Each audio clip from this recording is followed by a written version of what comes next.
Morning. આજના લેક્ચરમાં બધાનું સ્વાગત છે. હવે આપણે આગળ જે ચેપ્ટરમાં જોયું હતું 6.1 ના આગળના 4 દાખલા બરાબર, એના પછી આપણે જોઈએ હવે પાંચમું ક્વેશ્ચન કે પાંચમામાં આપણને એવું કીધું છે કે વર્ષના એક ખાસ દિવસે ભારતમાં 5 સ્થળોના તાપમાનની યાદી નીચે પ્રમાણે છે. ભારતના જે 5 સ્થળ છે એના તાપમાનની યાદી આપણને નીચે આપી છે. હવે જોઈએ સ્થળ કયા કયા છે તો કે સિયાચીન, શિમલા, અમદાવાદ, દિલ્હી, શ્રીનગર બરાબર. હવે દરેકના તાપમાન આપ્યા છે.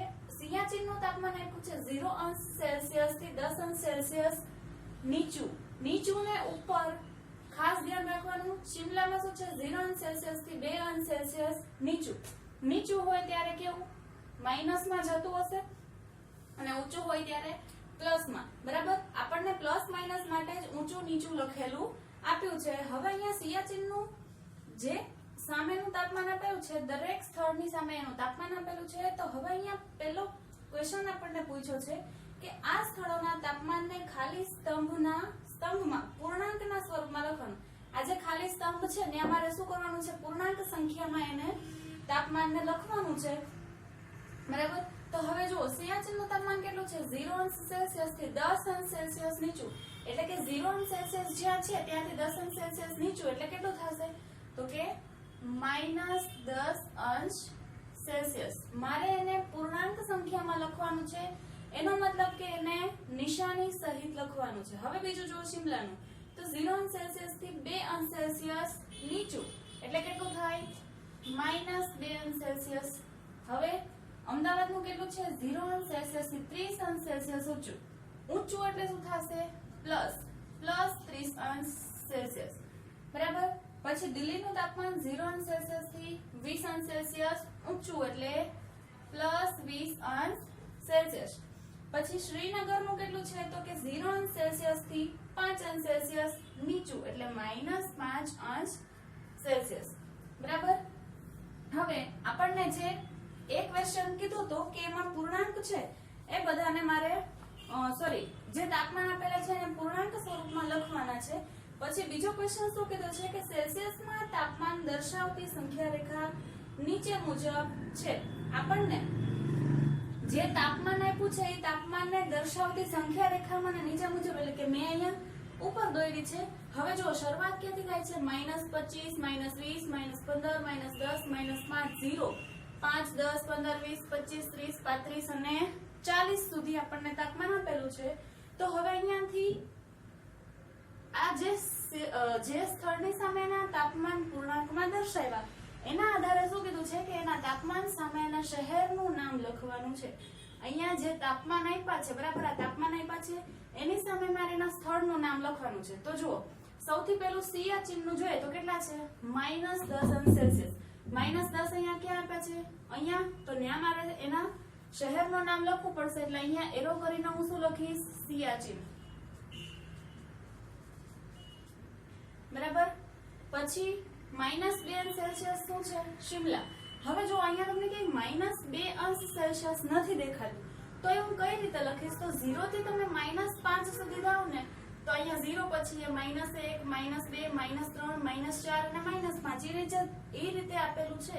તો અહીંયા જે બીજી લાઈન છે 0 પછીની ઈ કઈ હશે -2 બરાબર. આ છે -2 એની સામે શહેર કયું આવશે શિમલા. પછી જોઈએ ત્રીજું +30°C. કોનું તાપમાન છે ઈ અમદાવાદનું, તો +30 અહીંયા છે એટલે અહીંયા હું લખીશ અમદાવાદ. એના પછી છે +20°C. કોનું આપેલું છે દિલ્હીનું, તો અહીંયા હું લખીશ દિલ્હી. અને છેલ્લું શું છે -5°C. કોનું છે શ્રીનગરનું, તો હું એને અહીંયા દેખાડીશ. આ શું છે શ્રીનગર બરાબર. હવે અહીંયા દરેક શહેરની સામે તાપમાનની સામે એના શહેરના નામ મેં દેખાડી દીધા. હવે મને ત્રીજો ક્વેશ્ચન શું પૂછ્યો કે સૌથી ઠંડુ સ્થળ કયું છે. સૌથી ઠંડુ સ્થળ કયું હોય તો કે જેનું તાપમાન સૌથી ઓછું હોય. તો આ દરેકમાં સૌથી ઓછું તાપમાન વાળું છે એ કયું શહેર છે. જો અહીંયા સૌથી વધારેમાં કોણ છે અમદાવાદ, એનથી ઓછું એનથી ઓછું એનથી ઓછું એનથી ઓછું, તો સૌથી ઓછું કોનું આવે છે સિયાચીનનું. સિયાચીન કેટલું તાપમાન છે પણ આપણે સાઈડમાં લખી નાખીએ સાથે 10°C। પછી ડી જુઓ કે એવા સ્થળોના નામ લખો કે જેનું તાપમાન 10°C થી ઊંચું હોય, 10°C થી ઊંચું, +10 કીધા છે એટલે આનાથી ઊંચું એટલે આ બાજુ જમણી બાજુ જશે। તો એવા કયા કયા સ્થળો છે? તો કે એક તો દિલ્હી અને અમદાવાદ। તો આપણે સાઈડમાં એના તાપમાન પણ લખતા જઈએ। દિલ્હીનું કેટલું છે? 20°C અને અમદાવાદનું કેટલું છે? 30°C। બરાબર? આ બે સ્થળ એવા આવ્યા કે જેનું તાપમાન શું છે? 10°C થી વધારે। હવે છઠ્ઠું જોઈએ તો એમાં શું કીધું છે કે નીચેની દરેક જોડીમાં સંખ્યા રેખા પર કઈ સંખ્યા એ બીજી સંખ્યાની જમણી બાજુ આવેલી છે। સંખ્યા રેખાની વાત કરીએ છીએ। સંખ્યા રેખા એટલે આપણે શું જોવાનું? વચ્ચે 0, ડાબી બાજુ બધી જ ઋણ સંખ્યા, જમણી બાજુ બધી જ ધન સંખ્યા। તો હવે સંખ્યા જમણી બાજુ જેમ જાય એમ શું થશે? મોટી સંખ્યા મોટી બનતી જશે। તો મારે સંખ્યા રેખા હું તમને એકમાં જ દોરીને દેખાડીશ તો સમજાઈ જશે। બધામાં સંખ્યા રેખા દોરવી ફરજિયાત નથી। હવે કોઈ પણ બે સંખ્યા આપેલી હોય, કઈ સંખ્યા છે? 2 અને 9। તો સૌથી પહેલા હું જોઈ લઈશ કે બેમાંથી મોટી કોણ છે? જે મોટી હોય એ ક્યાં જશે? જમણી બાજુ। બરાબર?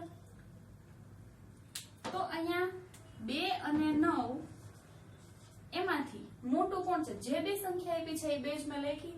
એમાંથી જે મોટું હોય એની સાઈડ પાંખિયા ખુલશે। 2 અને 9 માંથી મોટું છે 9 એટલે આમ પાંખિયા ખુલશે। એટલે જે સંખ્યા મોટી હોય એ હંમેશા શું થશે? જમણી બાજુ આવે। બરાબર?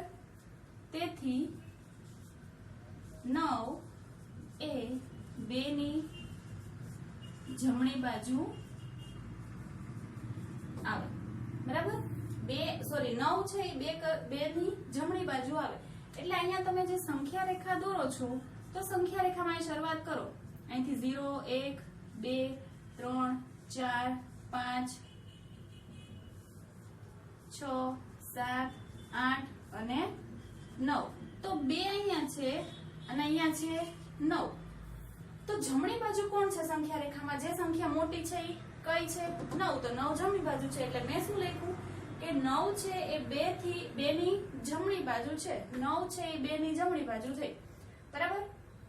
હવે એ જ રીતે હું શું કરીશ? -3 અને -8। તો -3 અને -8 છે બે સંખ્યા લખી। હવે આમાંથી સંખ્યા મોટી કઈ છે એ કઈ રીતે ખબર પડશે? તો જ્યારે માઈનસની નિશાની આવે તો જે અંક મોટો દેખાતો હોય નાનો થઈ જાય, નાનો દેખાતો હોય મોટો થઈ જશે। એટલે મોટું આમાંથી કોણ થશે? -3 કે -8?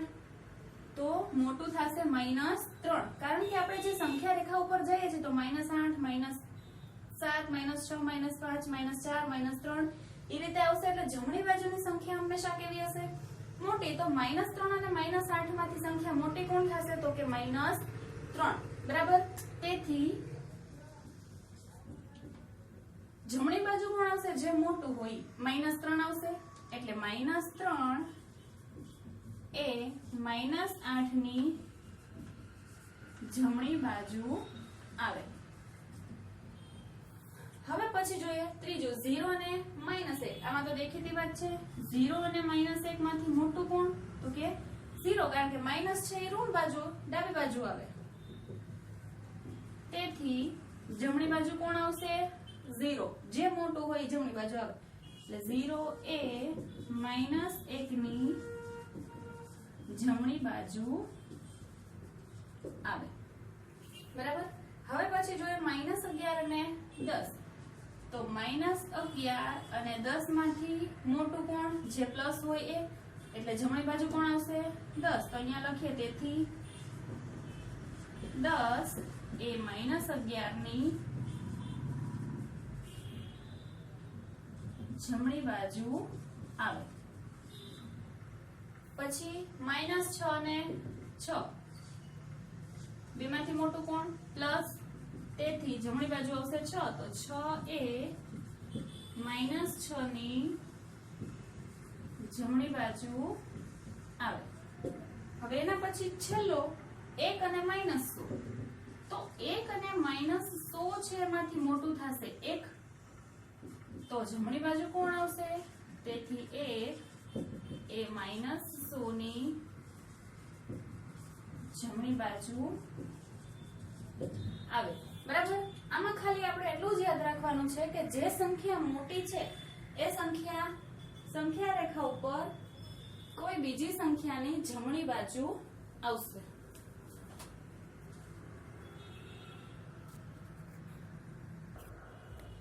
હવે પછી જોઈએ 6.1 નો 7મો પ્રશ્ન. તો 7માં આપણને એવું કીધું છે કે આપેલી જોડીઓ વચ્ચેના દરેક પૂર્ણાંકોને એમના ચડતા ક્રમમાં લખવાના છે. જ્યારે ચડતા ક્રમની વાત આવે તો આપણે શરૂઆત ક્યાંથી કરીએ છીએ? તમે પગથિયા ચડો છો તો ચડીએ ત્યારે ગણવાની શરૂઆત ક્યાંથી કરીએ છીએ? 100 થી કરો કે 1 થી કરો?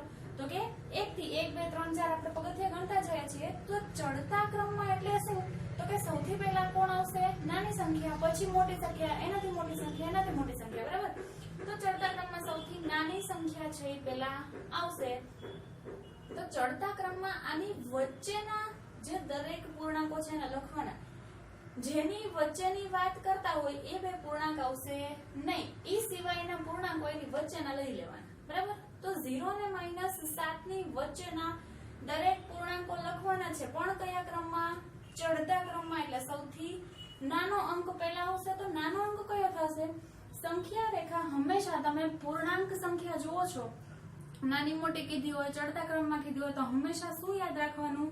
સંખ્યા રેખા. સંખ્યા રેખામાં વચ્ચે 0, ડાબી બાજુ બધી જ ઋણ સંખ્યા, જમણી બાજુ બધી જ ધન સંખ્યા. 0 થી -1 -2 -3 આમ જઈએ છીએ. તો આપણને જે સંખ્યા મોટી દેખાય છે, ખાલી ઋણની વાત કરું છું, ઋણ સંખ્યા માટે જે અંક મોટો દેખાય છે એ અંક છે એ બીજી સંખ્યા કરતા નાનો હોય, ને જે નાનો હોય એ સંખ્યા કેવી હશે? મોટી. પણ ફક્ત ઋણ સંખ્યાઓ માટે, બરાબર. તો 0 અને -7 એમાંથી નાનું કોણ છે? તો કે -7. તો -7 અને 0 ની વચ્ચેની વાત કરવાની છે. તમારે સંખ્યા રેખા એઝ્યુમ કરો કે અહીંયા સંખ્યા રેખા દોરેલી છે, તો તમે શરૂઆત ક્યાંથી કરશો? -7 -6 -5 -4 -3 -2 -1 અને 0. તો એની વચ્ચે -7 પછીની સંખ્યા લેવાની છે. કઈ કઈ આવશે? -6, પછી આવશે -5 -4 -3 -2 અને -1, બરાબર. એમાં 0 આવશે નહીં. આને ચડતા ક્રમમાં લખી તો અહીંયા મારે ચડતા ક્રમમાં લખી નાખું તો પણ ચાલે. ચડતા ક્રમમાં પૂર્ણાંકો જે મેં નીચે દર્શાવ્યા છે.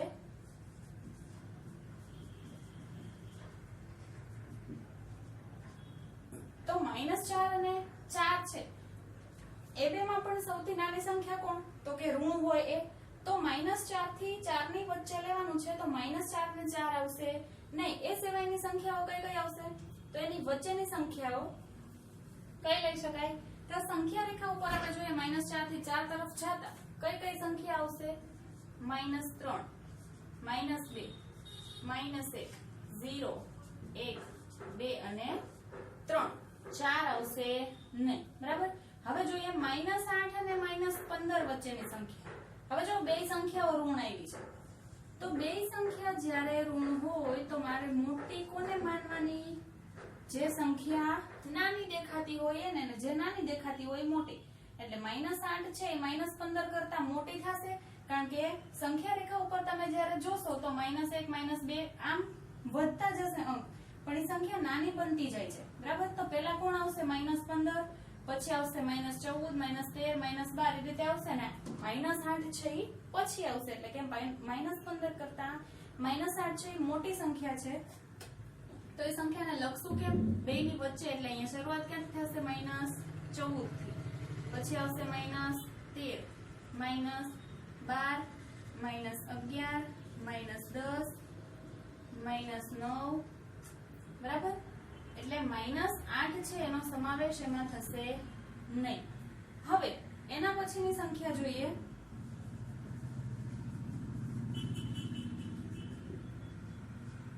-30 અને -23. ફરી પાછું ઉપરની જેમ જે અહીંયા ફક્ત ઋણ બે સંખ્યા આપેલી છે એના માટેની જ વાત કરું છું.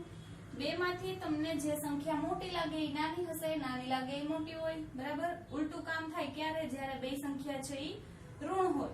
તો સૌથી નાની સંખ્યા અત્યારે તો તમને કઈ જોઈએ જોઈ શકો છો -30, તો -30 પછી -29 એવી રીતે લેતા જાય ક્યાં સુધી -22 સુધી, -29 -28 -27 -26 -25 અને -24 બરાબર. આ મને ચડતા ક્રમમાં સંખ્યા મળી ગઈ. હવે એના પછી ક્વેશ્ચન 8 આપેલો છે, એમાં એ શું કીધો છે તો કે -20 થી મોટી 4 ઋણ પૂર્ણાંક સંખ્યા લખવાની છે. કેવી? -20 થી મોટી. હવે ખાસ ધ્યાન રાખો, -20 થી મોટી કીધી છે તો હું સંખ્યા અંક કેવો આવશે? 20 કરતા નાનો. શું કામ? ઋણ સંખ્યા છે એટલા માટે. તો -20 થી મોટી 4 સંખ્યાઓ પણ કેવી? ઋણ પૂર્ણાંકની જ વાત કરે છે. એટલે -20 થી મોટી 4 ઋણ પૂર્ણાંક સંખ્યા કઈ થશે? મોટી સંખ્યા જોતી હોય તો સંખ્યા રેખામાં કઈ સાઈડ જવાનું? જમણી બાજુ. -20 પછી શું આવશે જમણી બાજુ જતા? -19 -18 -17 એવી 4 સંખ્યા લખવાની છે. -19 -18 -17 અને -16. એના કરતા પણ તમારે બીજી સંખ્યાઓ લખવી હોય 0 1 2 3 4 બરાબર, એ પણ -20 થી મોટી જ થાય, પણ શરૂઆતની જે 4 સંખ્યા આવતી હતી એ મેં અત્યારે લખી છે. હવે એની પછીનો બીજો ક્વેશ્ચન છે, એમાં પણ એવું જ છે. -10 થી નાની 4 ઋણ પૂર્ણાંક સંખ્યાઓ. -10 થી નાની કીધી છે બરાબર. નાની કઈ સાઈડ જવાનું? સંખ્યા રેખામાં ડાબી બાજુ. તો -10 થી નાની સંખ્યા 4 ઋણ કીધી છે તો કઈ કઈ આવશે? -10 થી નાની એટલે કઈ આવશે? -11 -12 -13 અને -14. ઋણ સંખ્યા જોતી હોય તો મોટી સંખ્યા કીધી હોય તો, અથવા ગમે એ સંખ્યા તમે ધ્યાનમાં લ્યો તો જ્યારે મારે જે સંખ્યા આપી એના કરતા મોટી જોતી હોય તો કઈ સાઈડ જવાનું? સંખ્યા રેખા પર જમણી બાજુ. ને સંખ્યા રેખામાં નાની જોતી હોય તો સંખ્યા રેખાની ડાબી બાજુ જઈશ. હવે 9મો ક્વેશ્ચન જો કે નીચે આપેલા વિધાનોમાંથી ખરા વિધાન હોય તો એની સામે શું લખવાનું છે? ટ્રુ માટે T, અને ખોટા વિધાનો હોય તો એની સામે ફોલ્સ એટલે કે ખોટા માટે F ની નિશાની કરો. ને જો વિધાન ખોટું હોય તો મારે એનું સાચું કારણ શું છે એ જણાવવાનું છે. તો હવે પેલો એ જુઓ કે -8 જો વિધાન આપેલા છે, વિધાન ખોટું હોય તો F લખશું ને સાચું હોય તો T લખશું. તો -8 સંખ્યા રેખા પર -10 ની જમણી બાજુ છે. -8 છે એ ક્યાં આવશે? 0 -1 -2 -8 અહીંયા આવે. પછી આગળ જતા મને -10 મળશે તો આપણને એવું કીધું છે કે -8 એ -10 કરતા જમણી બાજુ છે. જમણી બાજુ કોણ હોય? મોટી સંખ્યા. તો આ બેમાંથી મોટી સંખ્યા કોણ? -8 અને -10. આપણે આગળ જોયું કે સંખ્યા રેખા પર કઈ સંખ્યા જમણી બાજુ અને કઈ સંખ્યા ડાબી બાજુ. એ જ રીતે જોઈએ તો અહીંયા -8 ને -10 બે સંખ્યા આપી છે. તો હવે એમાંથી જમણી બાજુ એટલે કે સૌથી મોટી સંખ્યા કોણ છે? બે ઋણ નિશાની વાળી છે. તો જે નાની સંખ્યા દેખાય હોય મોટી ને મોટી હોય નાની દેખાય બરાબર. તો હવે -8 અને -10 અથવા તો આ બેમાંથી સંખ્યા રેખા પર જમણી બાજુ જઈએ તો પહેલા કોણ આવે? તો પહેલા આવશે 10 ને પછી આવશે 8. એટલે જમણી બાજુ કોણ આવ્યું? -10 અહીંયા છે, -8 અહીંયા છે. તો -8 છે એ જમણી બાજુ આવશે એટલે આ ગ્રેટર ધેન થયું. એટલે આ વિધાન શું છે? સાચું છે કે ખોટું? એમાં એવું કીધું છે કે -8 છે એ -10 ની જમણી બાજુ છે તો વિધાન સાચું છે. એના માટે ટ્રુ T લખીએ બરાબર. આ મેં તમને સમજાયું, લખવાની જરૂર નથી. હવે અહીંયા બી જોઈએ તો -100 એ સંખ્યા રેખા પર -50 ની જમણી બાજુ છે. સૌથી મોટી સંખ્યા કોણ? -100 કે -50? તો નાનો અંક દેખાય છે એ મોટી થશે, ઋણ સંખ્યા છે એટલે. તો -50 છે એ મોટી સંખ્યા થાય એટલે જમણી બાજુ આવશે -50. પણ અહીંયા આપણને એવું કીધું છે કે -50 ની જમણી બાજુ કોણ છે? -100. ઊંધું કીધું છે એટલે આ વિધાન છે એ ખોટું. તો એનું કારણ મારે દેખાડવાનું છે. -100 અને -50 આ બેમાંથી સંખ્યા મોટી છે, -50 એટલે જમણી બાજુ 50 છે. -50 ની જમણી બાજુ 50 છે એટલે જમણી બાજુ આવશે -50. -50 ની જમણી બાજુ 50 છે એટલે જમણી બાજુ આવશે -50. -50 આવે, બરાબર. હવે સી જુઓ તો -1 એ સૌથી નાનો ઋણ પૂર્ણાંક છે. જુઓ -1 ઋણ પૂર્ણાંકની શરૂઆત થાય છે એમાં -1 આવે છે, તો ડાબી બાજુ આપણે જઈએ ત્યારે સંખ્યા વધતી જાય છે, પણ -1 એ શું છે તો કે ઋણ પૂર્ણાંકની શરૂઆત છે એટલે એ જમણી બાજુ આવશે. બધી જ ઋણ સંખ્યાની જમણી બાજુ -1 આવે તો એ સૌથી મોટો ઋણ પૂર્ણાંક થવો જોઈએ, પણ અહીંયા આપ્યું છે નાનો, એટલે આ વિધાન પણ ખોટું છે. એના માટે લખીએ F. પછી આપણે એનું કારણ પણ દર્શાવવાનું છે, તો અહીંયા એવું લખવાનું છે કે -1 એ શું છે સૌથી મોટો ઋણ પૂર્ણાંક છે, બરાબર. હવે એના પછી છેલ્લો 9માંનો D જોઈએ તો -26 કરતા -25 મોટો ઋણ પૂર્ણાંક છે. 25 અને 26 બે આપ્યા, એમાંથી મોટું કોણ તો કે 26, પણ અહીંયા સંખ્યાઓને બંને ઋણ છે તો ઋણમાં 26 છે એ નાનો થઈ જશે, 25 છે એ મોટો થઈ જાય. તો અહીંયા આપણને એ જ કીધું કે -26 કરતા -25 એ મોટો ઋણ પૂર્ણાંક છે, તો એ વિધાન કેવું છે સાચું, બરાબર. સાચું ખોટું ઋણ સંખ્યાઓ જ્યારે આપેલી હોય ત્યારે ખાસ ધ્યાન રાખવું, જે સંખ્યા નાની દેખાતી હોય એ મોટી હોય અને મોટી દેખાતી હોય એ નાની હશે. હવે જોઈએ 6.1 નો છેલ્લો ક્વેશ્ચન 10મો, બરાબર. એમાં શું કીધું છે કે સંખ્યા રેખા દોરો અને નીચેના પ્રશ્નના જવાબ આપો. એટલે દરેક પ્રશ્નમાં મારે સંખ્યા રેખા દોરી અને નીચે જે પ્રશ્ન આપ્યા છે એ પ્રશ્નના જવાબ આપવાના છે. તો પ્રશ્ન પહેલો શું છે તો જો આપણે -2 ની જમણી બાજુ 4 પગલા ચાલીએ તો આપણને કઈ સંખ્યા મળશે. સૌથી પહેલા શું કરવાનું છે, આપણે એની સંખ્યા રેખા દોરવાની છે. તો સંખ્યા રેખા મેં દોરી. હવે સંખ્યા રેખા ઉપર દર્શાવવાનું શું છે તો કે -2 અને 4. તો -2 ક્યાં આવશે અને 4 ક્યાં આવશે? જો -2 થી શરૂઆત કરું છું, -1 0 1 2 3 અને 4, બરાબર.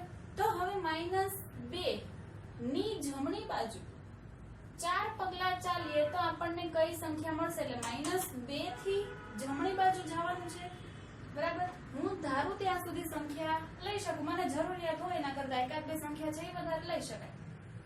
-2 થી જમણી બાજુ 4 પગલા ચાલવાનું છે, એટલે આ -2 થી પહેલું પગલું જમણી બાજુ, આ પહેલું અહીંયા લખતા જાય અને ખાસ એરો દેખાડવાનો જેથી તમને ખ્યાલ આવે કે તમે કઈ સાઈડ આગળ વધો છો. -2 થી જમણી બાજુ આ પહેલું પગલું એટલે પહેલો એરો દોર્યો, પછી ત્યાંથી બીજું પગલું, પછી આ ત્રીજું અને અહીંયા ચોથું.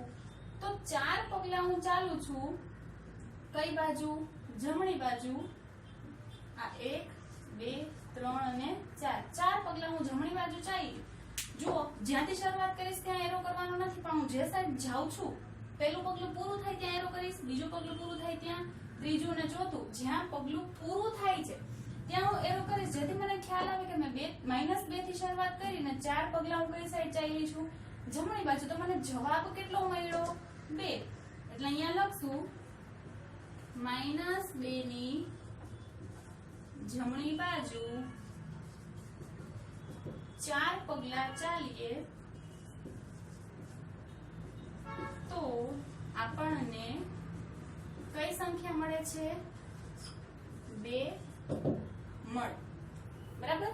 આવી રીતે આપણને જે પ્રમાણે કીધું છે એ પ્રમાણે મારે સંખ્યા રેખા ઉપર કામ કરવાનું છે અને દરેક પ્રશ્નમાં મારે સંખ્યા રેખા દોરવી ફરજિયાત છે, કારણ કે આપણને કીધું છે કે સંખ્યા રેખા દોરીને મારે એના જવાબ આપવાના છે, એટલે સંખ્યા રેખા દોરવી પડશે. હવે બીજું જુઓ તો જો આપણે 1 ની ડાબી બાજુ 5 પગલા ચાલીએ તો આપણને કઈ સંખ્યા મળશે?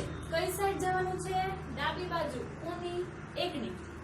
તો સંખ્યા રેખા આપણે દોરીએ. સંખ્યા રેખામાં ડાબી બાજુ જવાનું છે, 1 થી ડાબી બાજુ જવાનું છે. તો અહીંયા હું શરૂઆત કરું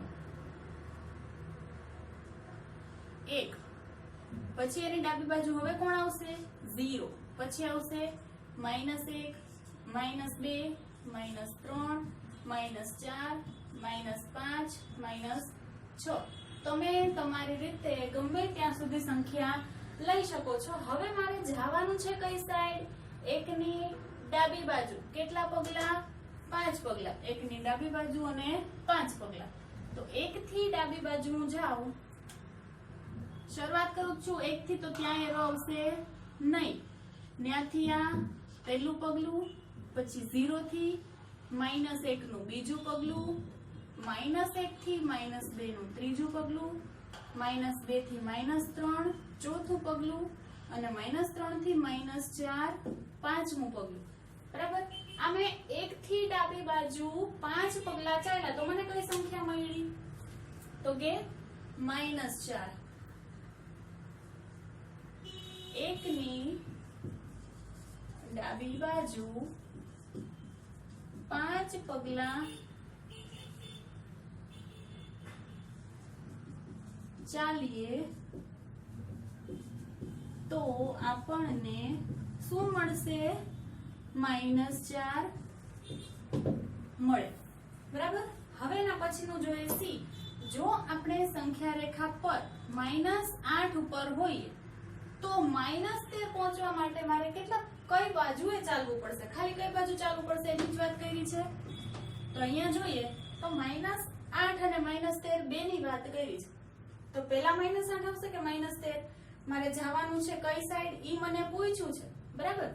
અને -8 અને -13 બે સંખ્યા આપી છે તો શરૂઆત ક્યાંથી થશે? -13 થી, કારણ કે એ સંખ્યા નાની છે, નાનાથી મોટા તરફ જવાય.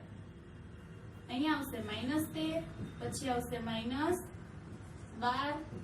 -11, -10, -9 અને -8. હવે જો પ્રશ્ન શું કીધો છે કે -8 ઉપર હોઈએ. હું અહીંયા છું. બરાબર? આ કોણ છું? હું. મારે જવું છે કઈ સાઈડ? -13 ઉપર પહોંચવું છે એટલે ડાબી બાજુ જાઉં છું. બરાબર? મારે -8 થી પહોંચવું છે ક્યાં સુધી? 13 સુધી. તો 13 સુધી પહોંચવા માટે મારે કઈ સાઈડ ચાલવું પડશે? તો કે ડાબી બાજુ. -8 થી -13 સુધી પહોંચવા માટે કઈ સાઈડ ચાલીએ છીએ આપણે? ડાબી બાજુ ચાલવું પડે. હવે એના પછીનો આ સ્વાધ્યાયનો 10મા ક્વેશ્ચનનો છેલ્લો પ્રશ્ન. એમાં ડી માં શું કીધું છે કે જો આપણે સંખ્યા રેખા પર -6 ઉપર હોઈએ તો -1 પર પહોંચવા માટે કઈ બાજુ ચાલવું પડશે? ફરી પાછી દોરીએ સંખ્યા રેખા. -6 પહેલા આવશે કે -1? તો કે -6. તો -6 પછી અહીંયા આવશે -5, -4, -3, -2 અને -1. -6 ઉપર છીએ. બરાબર? હું અહીંયા -6 ઉપર હોય, ત્યાંથી મારે જવું છે કઈ સાઈડ? -1 તરફ. તો આ કઈ બાજુ થઈ? જમણી બાજુ. તો મને પ્રશ્ન શું પૂછ્યો છે કે -6 થી -1 સુધી પહોંચવા માટે કઈ બાજુએ ચાલવું પડે છે? જમણી બાજુ ચાલવું પડે. અહીંયા આપણું સ્વાધ્યાય 6.1 પૂરું થાય છે અને આની પછીના સ્વાધ્યાયમાં આપણે સરવાળા બાદબાકી કરવાના છે, ધન ઋણ પૂર્ણાંક બંનેના. બરાબર? એના માટે આપણે થોડાક સરવાળા બાદબાકીના નિયમો જોવા પડશે, એ આપણે આવતા લેક્ચરમાં જોશું.